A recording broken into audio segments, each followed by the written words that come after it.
مولانا محمد وعلى آل سيدنا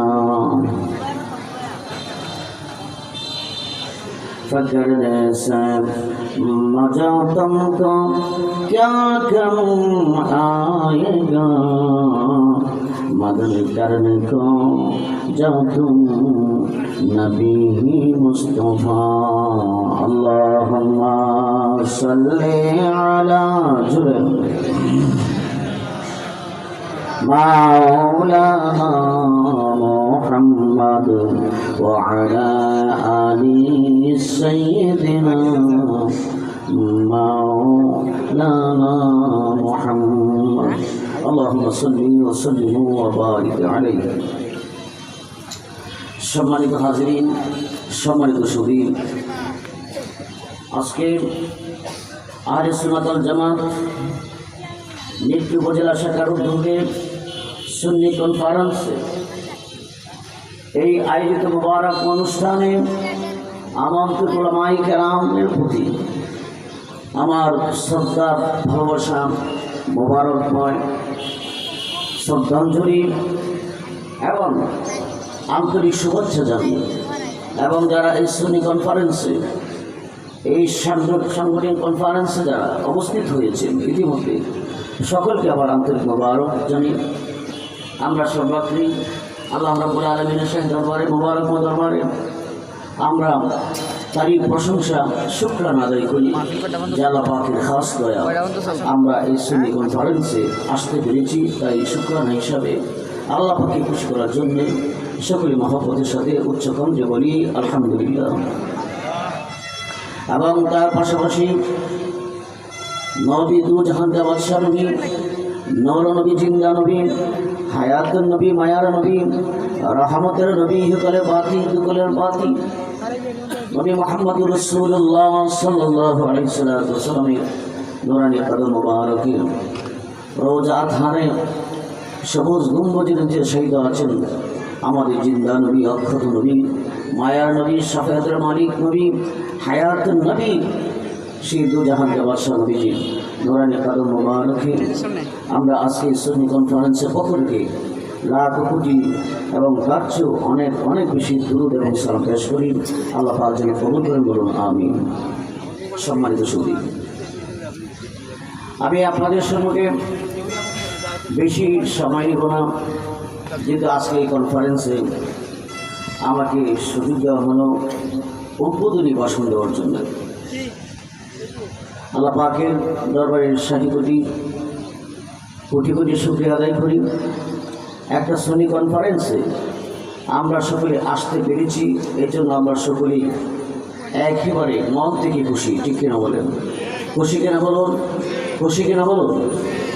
যদিও মানুষ অল্প, আস্তে আস্তে দেখবেন ইনশাল্লাহ স্প্যান্ডার ভরে যাবে। আর দিনের বেলা প্রোগ্রাম তো অনেকের কাজ কাম থেকে কেউ আসতেছে, কেউ রাস্তার মধ্যে আছে, ইনশাল্লাহ কিছুক্ষণের ভিতরেই আমাদের স্প্যান্ডার ইনশাল্লাহ ভর্তি হয়ে যাবে, টেনশনে কিছু নাই। আমি উদ্বোধনী ভাষণ সংক্ষেপে ভাষণ দিয়ে আমি আমার কথা শেষ করে দেব। তো সম্মানিত সুধী, প্রথম কথা হচ্ছে আমি আপনাদের সম্মুখে পবিত্র কালাম শরীফ থেকে আমি দুটি আয়াতে কারিমা, দুটি আয়াতে মুবারাকা পেশ করেছি। এই দুটি আয়াতকে আমন্ত্রণ করে আমি অত্যন্ত সঠিক সংক্ষিপ্তভাবে আমি আমার উদ্বোধনী ভাষণ সমাপনী করব ইনশাল্লাহ। তো আমি যে কথা বলবো, ওয়াতসিমু বিহাবলিল্লাহি জামিআন ওয়া লা তাফাররাকু। আল্লাহ বলেছেন যে তোমরা আমার রুজুকে তোমরা শক্তভাবে আঁকড়িয়ে ধরো, মজবুতভাবে আঁকড়িয়ে ধরো, ওয়া লা তাফাররাকু, পরস্পর তোমরা বিচ্ছিন্ন হয়েও না। সুতরাং আজকে আয়াত কারিমার প্রেক্ষিতে আমাদের এই কনফারেন্স, এই মোবারক অনুষ্ঠান, তো আমরা কেন এসেছি সুন্নি কনফারেন্সে? আমরা সকলে ঐক্যবদ্ধ হতে চাই। ঠিক কিনা বলেন? আমরা সকলে ঐক্যবদ্ধ হতে চাই, একই প্ল্যাটফর্মে দাঁড়িয়ে আমরা সুন্নিয়তের খেদমত করতে চাই। সকলে রাজি কিনা বলুন? নারে তাকবীর, নারে রিসালাত, আহলে সুন্নাত ওয়াল জামাত। সুন্নি কনফারেন্স, সুন্নি কনফারেন্স। মারহাবা। পরস্পর বিচ্ছিন্ন হওয়া এটা আল্লাহ পাকের নিষেধ, কিন্তু দুঃখের বিষয়, পরিতাপের বিষয়, আমাদের কিছু নিজস্ব প্রভাবের জন্য আমরা এক এক জায়গায় ফিরে আছি, ঠিক না বলেন? সুতরাং আমরা একই প্ল্যাটফর্মে দাঁড়িয়ে সুন্নিয়তের কাজ, সুন্নিয়তের নাও যদি করতে পারি, তাহলে আমাদের ভাবমূর্তি, সুন্নিয়তের ভাবমূর্তি, আমাদের ব্যক্তিত্ব আরও ইনশাআল্লাহ বুলন্দ হবে, ঠিক না বলেন? সুতরাং সুন্নিয়ত আমরা কেন করব? আহলে সুন্নাত ওয়াল জামাতে আমরা কেন আসবো? সুন্নিয়ত কেন করব? এটা আমাদের বুঝতে হবে, মানুষকেও বোঝাতে হবে যে সুন্নিয়ত কেন, আহলে সুন্নাত ওয়াল জামাত কেন। অনেকে ভাবতে পারেন আমরা নামাজ পড়ি, আমরা রোজা রাখি, আমরা হজ করি, আমরা যাকাত দেই, ভালো কাজগুলি করি, তাহলে আহলে সুন্নাত ওয়াল জামাতে আসবো কেন? এই সংগঠনে থাকবো কেন? এই সংগঠন করবো কেন? এটা আমাদের জানা বোঝার দরকার আছে কিনা বলেন? আছে কিনা? অনেকে ভাবতেছে আমরা তো নামাজ করি, আমরা সুন্নি, এটা করবো কেন? এই সংগঠনে কি দরকার? শুনুন, বোঝা দরকার, জানা দরকার। এই জন্য দরকার, যদি আপনি আল্লাহ পাকের নেতামন্দি চান, আল্লাহ রাসূল পাকের সন্তুষ্টি চান, জান্নাতে যেতে চান, কবর ঈমান নিয়ে যেতে চান, তাহলে অবশ্যই আহলে সুন্নাত ওয়াল জামাতের পতাকা নিচে আসা ছাড়া বিকল্প আর কোনো ওয়ে নাই, ঠিক না বলে? আমরা আশা করি ঈমান নিয়ে কবরে যেতে চাই, ঠিক না বলে? আমরা ইসলামের মৌলিক বিষয়, ইসলামের মৌলিক বিষয়াদি, আহলে সুন্নাত ওয়াল জামাতের বিশুদ্ধ আকীদা, ঈমানকে মজবুত করে, পক্ষে ধারণ করে, ঈমানি জিন্দেগি করে, আশিকে রাসূল হয়ে আমরা পরকালে যাত্রা করে নবীজির সাথে, নবীজির কাফেলা আমরা বেহেশতে যেতে চাই। এই হলো আমাদের আশা, ঠিক না বলেন? এইটা করতে হলে, এইটা অর্জন করতে হলে আমাদের আহলে সুন্নাত ওয়াল জামাতের সংগঠনে আসতেই হবে, এর বিকল্প আর কিছু হতেই পারে না। কারণ বলতে পারেন হুজুর কেন আসবো, আমি তো নামাজ পড়ি, রোজা রাখি, হজ করি, তাহলে এই সংগঠন আমাদের কি প্রয়োজন আছে? অবশ্যই প্রয়োজন আছে। কারণ সম্মানিত শুধু নামাজ পড়েও, রোজা রেখেও, হজ করেও, কোটি কোটি টাকা যাকাত দিয়েও, মানুষের খেদমত করেও, বিভিন্ন ইবাদত বন্দেগী করেও জাহান্নামে যাবে, ঠিক কিনা বলে?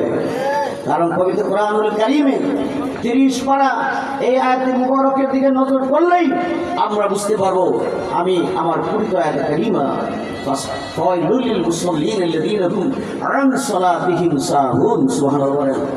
কারণ নামাজ পড়েও জাহান্নামী হবে, ঠিক না বলেন? রোজা রেখেও জাহান্নামী হবে। কারণ কি? একটি মাত্র কারণ, আর কোনো কারণ নাই। কারণ মুখ দেখানো নামাজ, অলসতা নামাজ, নামাজের মধ্যে অলসতা হলে, মুখ দেখানো নামাজ হইলে, অর্থাৎ কোনো ঈমান যদি, আকীদা যদি বিশুদ্ধ না থাকে, যেখানে আল্লাহ কোরআনুল কারীম অন্য জায়গায় বলেছেন, লাইসাল বিররা আন তুওয়াল্লু উজুহাকুম কিবালাল মাশরিকি ওয়াল মাগরিবি, তুমি যদি পূর্ব, পশ্চিম, উত্তর, দক্ষিণ যে কোনো দিকে ফিরে নামাজ পড়ো, এমনকি বাইতুল মুকাদ্দাসের ভিতরে নামাজ পড়ো, এমনকি তুমি কাবা হেরেম শরীফের ভিতরে নামাজ পড়ো, এমনকি মসজিদে নববীতেও নামাজ পড়ো, যেদিকে ফিরে নামাজ পড়ো, তোমার সেই নামাজে, তোমার সেই ইবাদতে, সেই বন্দেগীতে তোমার কোনো পুণ্য নাই, তোমার কোনো নেক নাই, তোমার কোনো সব হবে না যদি না থাকে ঈমান, ঠিক না বলে? সুতরাং ঈমান হলো আমাদের মূলধন, পরকালের মূলধন হচ্ছে আমাদের ঈমান। কথা সত্য নয় কি? ঈমান। তাহলে নামাজ পড়ে যে জাহান্নামী হবে, এটা আমি বলি নাই, আমার ফয়সালা না, পৃথিবীর কোনো আলেমের ফয়সালা না, আল্লাহ পাকের ফতোয়া, ঠিক না বলেন? ফাওয়াইলুল লিল মুসাল্লিন, নামাজ পড়েও জাহান্নামে যাবে, হ্যাঁ, রোজা রেখেও জাহান্নামে যাবে, হজ করেও জাহান্নামে যাবে, যদি ঈমান আকীদা যদি গন্ডগোল থাকে, ঈমান আকীদা যেতে যদি কোনো ভেজাল থাকে, তাহলে ইবাদতে কোনো কাজ হবে না, ঠিক না বলেন? সুতরাং এই জন্য আমাদের আহলে সুন্নাত ওয়াল জামাতের পতাকার নিচে আসতেই হবে, এই সংগঠন করতেই হবে। আর সম্মানিত শুধু আরেকটা কথা বলে দিলাম, এই আহলে সুন্নাত ওয়াল জামাতে সকলে আসতে পারবে কিনা, সকলে থাকতে পারবে কিনা, এই সংগঠনের সদস্য হতে পারবে কিনা, এই বিষয়ে আমাদের জানা দরকার। অনেকে মনে করতে পারে এটা একটা রাজনৈতিক দল। নো, নেভার, কখনো না। এটা একটা অরাজনৈতিক দল, ঠিক না বলেন? এই দলের প্রবক্তা পৃথিবীর কোনো আলেম নয়, ঠিক না বলে? এই আহলে সুন্নাত ওয়াল জামাত, এই যে দলটা, এই যে পার্টিটা, এই যে জামাতটা, এই জামাতের নামকরণ কে করেছেন বলতে পারেন? পৃথিবীর কোনো আলেম নাকি, কোনো মুফাসসির নাকি, কোনো মুহাদ্দিস নাকি? না না, এমন একজন মহামানব এই দলের নামকরণ করেছেন, যিনি হচ্ছেন নূরের মানুষ, ঠিক না বলেন? নবী হলেন জিনসে বাশার নয়, নবী হলো জিনসে নূর, ঠিক না বলেন? এই যে আকীদা, এই আকীদাগুলির গণ্ডগোলের কারণে নামাজ পড়েও ইবাদত করেও মানুষ জাহান্নামে যাবে। এই জন্য আকীদাকে হেফাজত করার জন্য বিশুদ্ধ আকীদা ধারণ করে, বুকে লালন করে আমরা যেন ঈমান হারে আমরা পরকালে যাত্রা করতে পারি, সেই জন্য আহলে সুন্নাত ওয়াল জামাতের পতাকা নিচে সকলে আসা বাঞ্ছনীয়, ঠিক না বলেন? আসতেই হবে, কারণ এটা নন পলিটিক একটা, অর্থাৎ অরাজনৈতিক দল। এখানে ছাত্ররা রয়েছে, বুদ্ধিজীবীরা রয়েছে, শিক্ষকরা রয়েছে। আমাদের এই কনফারেন্সে সকলেই আসবে, ঠিক না বলেন? নাকি কোনো নিষেধাজ্ঞা আছে? কোনো নিষেধাজ্ঞা আছে যে কিছু কিছু লোকে আসতে পারবে না, ঠিক না? সকল মুসলিম জনতা সকলেই আজকের কনফারেন্সে থাকতে পারবে, ঠিক না বলেন? সুতরাং আহলে সুন্নাত ওয়াল জামাতের এই সংগঠনের মধ্যে সকলেই থাকতে পারবে।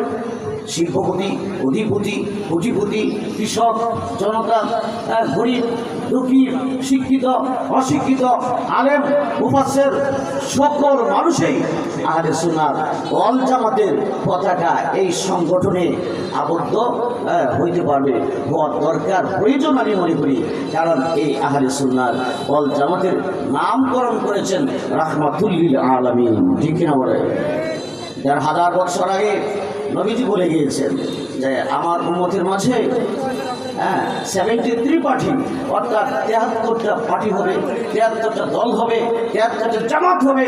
এর মধ্যে 72টা জামাতই তারা কোথায় যাবে বলেন তো? দুজকে যাবে। এটা কি আমার কথা না নবীজির কথা? কার কথা? আমাদের প্রিয় নবীর কথা। সাহাবার বলেন, ইয়া রাসূলুল্লাহ, ইয়া হাবিবাল্লাহ, নবী, যে 72 দুজকে যাবে, এদের মধ্যে কি নামাজ থাকবে, ওদের মধ্যে কি রোজা থাকবে, ওদের মধ্যে কি হজ থাকবে, ওদের মধ্যে কি যাকাত থাকবে, ওদের মধ্যে কি কুরবানি থাকবে? নবীজি বললেন, এ সাহাবীরা, ওদের মধ্যে সব কিছু থাকবে, এরপরও তারা জাহান্নামে যাবে। কারণ কি? ওদের মধ্যে তোমাদের নবীর মহব্বত থাকবে না। কি থাকবে না? মহব্বত থাকবে না। কারণ হুব্বে রাসূল মিনাল ঈমান, রাসূল পাকের ভালোবাসার নাম হলো প্রকৃত ঈমান, ঠিক না বলেন? ইয়াউমিনুনা বিল গায়বি ওয়া ইয়াকুমুনাস সালাতা ওয়া মিম্মা রাযাকনাহুম ইনফিকুন। আল্লাহ বলেছেন ঈমান হলো আগে, নামাজ হলো পরে, ঠিক না বলেন? তাহলে ঈমান কি? ঈমান কি?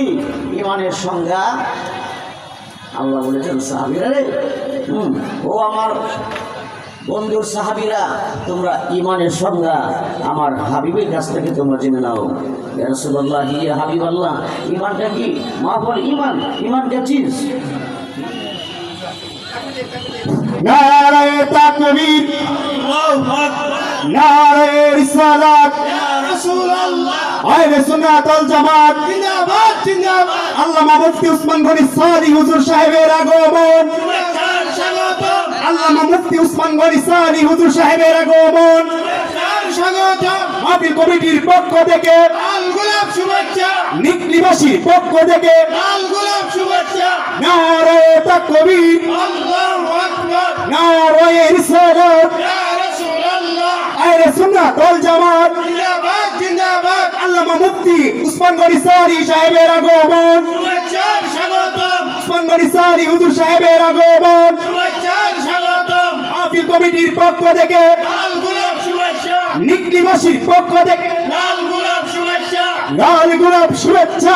নিকলিবাসীর পক্ষ থেকে, নিকলিবাসীর পক্ষ থেকে লাল গোলাপ শুভেচ্ছা। আলহামদুলিল্লাহ, সুম্মা আলহামদুলিল্লাহ। আমাদের মাঝে এসে উপস্থিত হয়েছেন আজকের এই সুন্নি কনফারেন্সের অন্যতম আলোচক উস্তাদুল উলামা আল্লামা মুফতি উসমান গনি সানি হুজুর কেবলা, প্রধান মুফতি দারুন নাজাত সিদ্দিকিয়া কামিল মাদ্রাসা।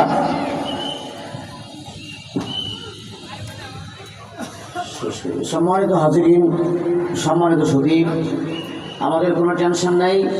একে এক আমাদের আমন্ত্রিত ওলামায়ে কেরাম এই সুন্নি কনফারেন্সে যোগদান করছেন। সকলে বলেন আলহামদুলিল্লাহ। ইতিমধ্যে আপনারা শুনে গেছেন, আপনারা জেনে গেছেন আমাদের এই সুন্নি কনফারেন্সে আমন্ত্রিত বিশেষ আলোচক আল্লামা উসমান গনি সানি মাদাজিউল আলী, উনি আমাদের মঞ্চে কিছুক্ষণ ভিতরে চলে আসবেন। সকলে বলেন মারহাবা, সকলে বলেন মারহাবা। ওনাকে হুজুরকে নিয়ে আসেন, কেনা দাঁড়াইছিল